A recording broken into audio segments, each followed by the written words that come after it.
عمير بن وهب بن خلف بن وهب بن حذافة الجمحي القرشي الكناني، صحابي جليل، قد كان من أشد أعداء الإسلام في الجاهلية، وأسلم في العام الثاني للهجرة بعد غزوة بدر. كان عمير بن وهب قد شهد بدرا مع المشركين، وبعثوه طليعة ليحزر أصحاب رسول الله صلى الله عليه وسلم ويأتيهم بعددهم، ففعل، وقد كان حريصا على رد قريش عن لقى رسول الله صلى الله عليه وسلم ببدر. جاء في كتاب الطبقات الكبرى للزهري: فلما اطمأن القوم بعث المشركون عمير بن وهب الجمحي، وكان صاحب قداح، فقالوا: احزر لنا محمدا وأصحابه. فصوب في الوادي وصعد ثم رجع فقال: لا مدد لهم ولا كمين، القوم 300 إن زادوا قليلا، ومعهم 70 بعيرا وفرسان.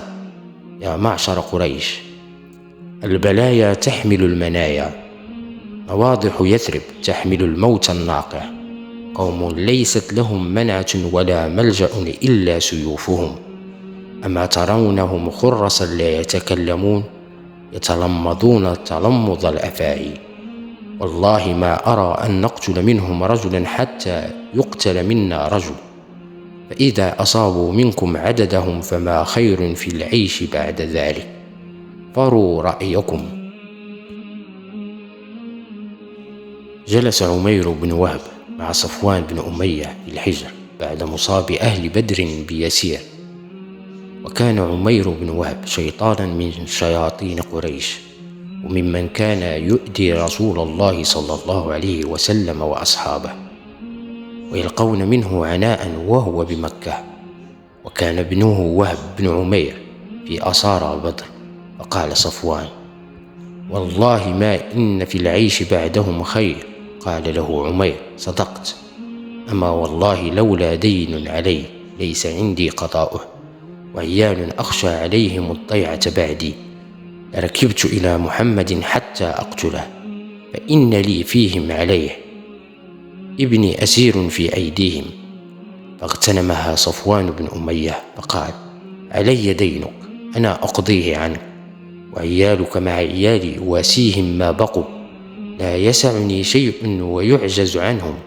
فقال له عمير: فاكتم علي شأني وشأنك. قال: سأفعل.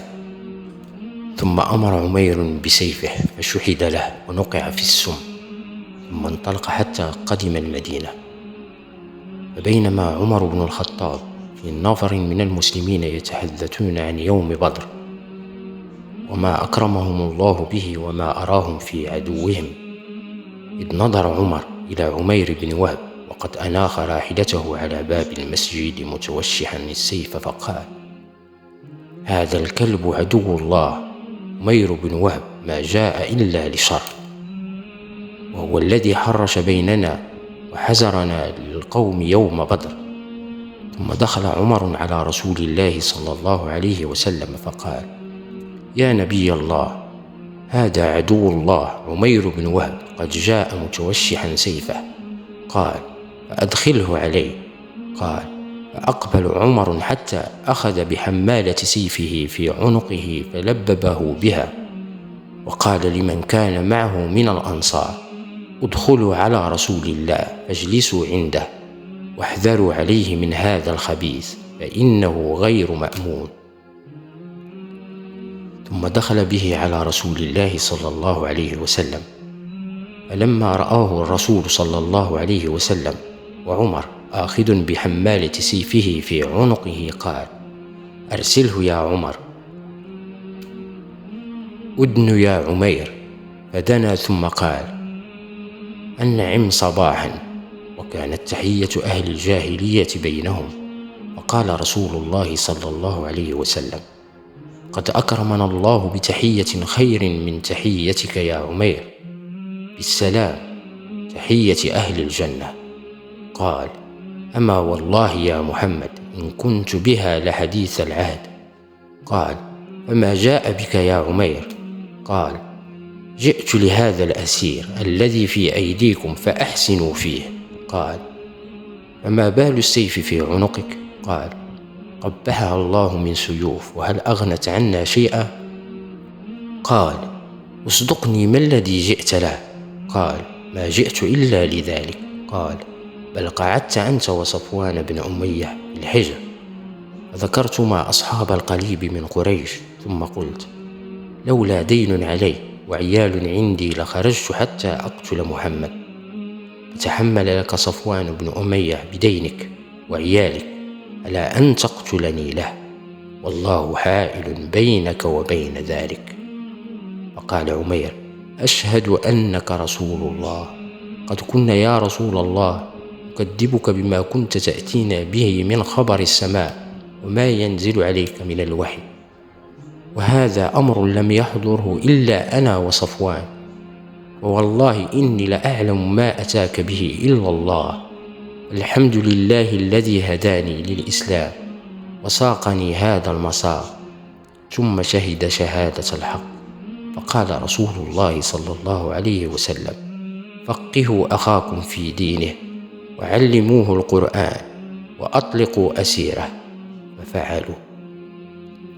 ثم قال: يا رسول الله، إني كنت جاهدا على إطفاء نور الله، شديد الأذى لمن كان على دين الله، وأنا أحب أن تأذن لي فأقدم مكة فأدعوهم إلى الله وإلى رسوله وإلى الإسلام، لعل الله يهديهم، وإلا آذيتهم في دينهم كما كنت أؤذي أصحابك في دينهم. فأذن له رسول الله صلى الله عليه وسلم ولحق بمكة. وكان صفوان بن أمية حين خرج عمير بن وهب يقول: أبشروا بوقعة تأتيكم الآن في أيام تنسيكم وقعة بدر. كان صفوان يسأل عنه الركبان، حتى قدم راكب فأخبره عن إسلامه، فحلف ألا يكلمه أبدا ولا ينفعه بنفع أبدا. قال ابن إسحاق: فلما قدم عمير مكة أقام بها يدعو إلى الإسلام، يؤذي من خالفه أذى شديدا، فأسلم على يديه ناس كثير. لما كان يوم الفتح هرب صفوان بن أمية حتى أتى الشعيبة، فقال عمير بن وهب الجمحي: يا رسول الله، سيد قومي خرج هاربا ليقذف نفسه في البحر، وخاف ألا تؤمنه، فأمنه فداك أبي وأمي. فقال: قد أمنته. فخرج عمير بن وهب في إثره فأدركه فقال: جئتك من عند أبر الناس وأوصل الناس وقد أمنك. قال: لا والله حتى تأتيني منه بعلامة أعرفها. فرجع عمير إلى رسول الله صلى الله عليه وسلم فأخبره، فقال: خذ عمامتي، وهو البرد الذي دخل فيه رسول الله صلى الله عليه وسلم مكة.